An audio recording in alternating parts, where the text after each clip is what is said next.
स्वागत है दोस्तों आपके अपने YouTube channel study for species expert में। दोस्तों बीपीएससी प्रीवियस ईयर में जो साइंस के क्वेश्चन पूछे गए हैं, चलिए आज उसका हम रिव्यू करते हैं। जीव कोशिकाओं में आनुवंशिक लक्षणों के नियंत्रण में निम्नलिखित में से कौन सा उत्तरदायी है? इसके लिए कौन सा उत्तरदायी होता है? वो डीएनए होता है। जीव कोशिकाओं में आनुवंशिक लक्षणों के नियंत्रण के लिए केंद्र में उपस्थित होता है वो कौन होता है? वो डीएनए होता है। यही जो है एक पीढ़ी से दूसरी पीढ़ी में स्थानांतरित होता रहता है। दूसरा है, निम्न में से किस युग में सही सुमेलन नहीं है? तो जो सही सुमेलन नहीं है वो ऑप्शन ए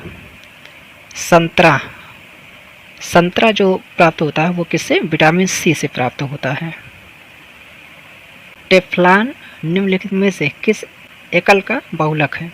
किस एकल का बहुलक है? तो किसका है ये? टेट्रा फ्लोरोएथिलीन। बैकलाइट निम्नलिखित के संघनन से बनता है? तो किससे बनता है? फिनाल तथा फार्मेल्डिहाइड।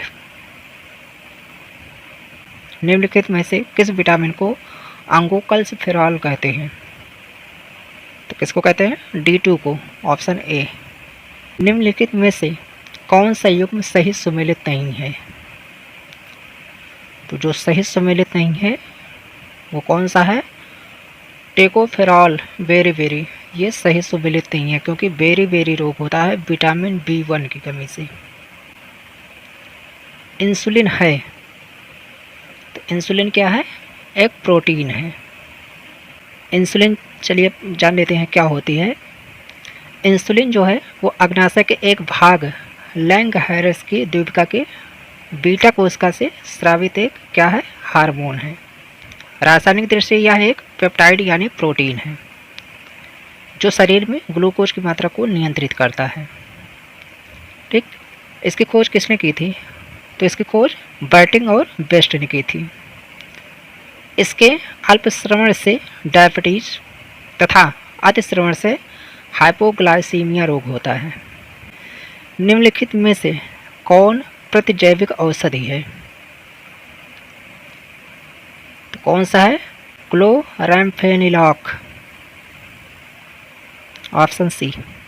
निम्नलिखित में से कौन सा हार्मोन स्तन ग्रंथियों से दुग्ध का स्राव होने में भूमिका निभाता है? Oxytocin, option D. वनस्पति तेल से वनस्पति घी बनाने में प्रयुक्त होने वाली गैस है, तो कौन सी गैस है? हाइड्रोजन। घरेलू ईंधन के रूप में प्रयुक्त एलपीजी में मुख्यतः होती है, तो कौन सी होती है? इसका ऑप्शन ई सही होगा क्योंकि ब्यूटेन तथा कुछ मात्रा में प्रोपेन गैस का मिश्रण होता है। साबुन ग्रीज को हटाता है, तो साबुन ग्रीज को हटाता है पायसीकरण द्वारा, ऑप्शन सी। निम्नलिखित में से कौन सा विटामिन प्रतिस्कंदक विषों के प्रतिविष प्रतिकारक के रूप में प्रयोग किया जाता है? तो कौन है? विटामिन के। मानव शरीर में विटामिन ए भंडारित होता है, तो यकृत में रक्त कैंसर ल्यूकीमिया की रोकथाम में प्रयोग किए जाने वाला रेडियो समस्थानिक है, तो कौन सा है? कोबाल्ट 60। आयोडीकृत लवण में रहता है, तो क्या रहता है? Potassium iodide, option D. निम्नलिखित में से किसकी मात्रा अम्ल वर्षा में सबसे अधिक होती है? तो अम्ल वर्षा जो सबसे अधिक होती है, अम्ल वर्षा में जो सबसे अधिक होता है वो होता है H2SO4। चलिए इस अम्ल वर्षा के बारे में कुछ जान लेते हैं। अम्ल वर्षा में सल्फ्यूरिक अम्ल 65%, नाइट्रिक अम्ल 30%, हाइड्रोलिक अम्ल 20% के आसपास रहता है।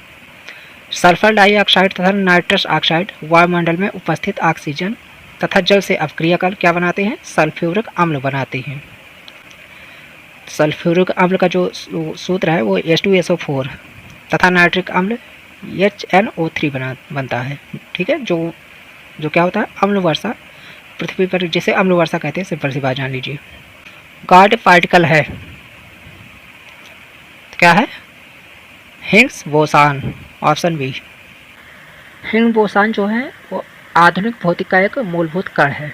हिग्स बोसान का यह नाम भौतिकविद पीटर हिग्स के नाम पर पड़ा है।